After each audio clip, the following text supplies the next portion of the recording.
The farm's about 700 acres, so in organic terms it's quite large, but in the context of East Anglia, it's quite a small farm, but it's very productive and busy, and organic systems are quite labour intensive, so we've got quite a big team of people here, which is good, which is quite unlike modern farming where you tend to just have one person on 1,000 acres as a rule of thumb. We've got 9 full-time people, which is great. The farm's been organic since the mid-80s, and it was my father-in-law that decided to take it organic. It was very it was a very sort of new way of thinking in that the 70s and 80s saw a massive rise in so-called conventional farming and using chemicals and pesticides to farm. A massive increase in fertilizers and herbicides and pesticides, and that was causing a lot of damage to the natural environment and to the soil quality, and also to water quality and all those things, and also quite hazardous to use as an operator. A lot of sort of nasty warnings were on the labels.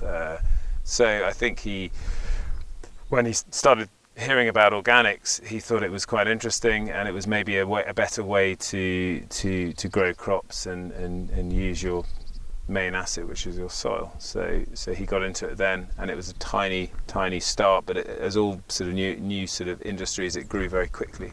We did have a small conventional area when I came here, and I converted the rest of the farm so it's fully organic because I really wanted to manage in one system.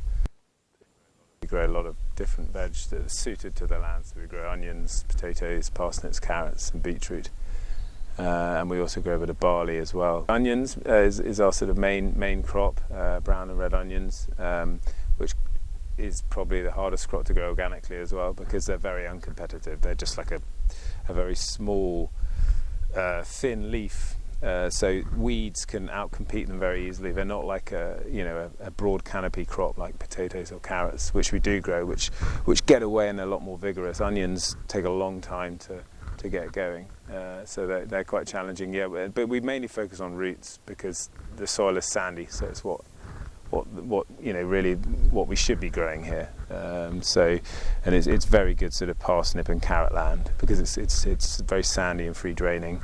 And we've got irrigation because obviously very dry here in East Anglia, so if we didn't have irrigation we wouldn't be able to grow any of the vegetables.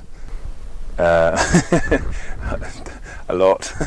The weather is, with any sort of farming, it's the key deciding factor. You can do all the right things at the right time and still come up with a bad result with farming, because the weather brings problems, whether it's lack of sunshine or rain and disease levels or weeds or frosts at the wrong time. Especially at the moment, the weather is a lot more variable than it was, let's say, a decade ago. So the weather's the key challenge. Then on top of that you have challenges of finding labour, good people, skilled people for when you need them, and that's become really difficult since I guess really, well, it's hard to say how much it's more coronavirus or Brexit, but that's definitely playing a factor.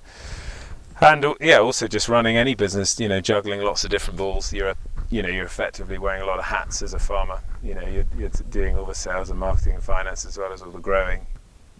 Having been organic for over 30 years, we're not suddenly going to jump into something that we haven't been doing for 30 years. We just want to do what we're doing better and keep improving, both in terms of the technical side and the soil health side. And there's the thing with farming is you never get it perfect, so there's always something to improve on.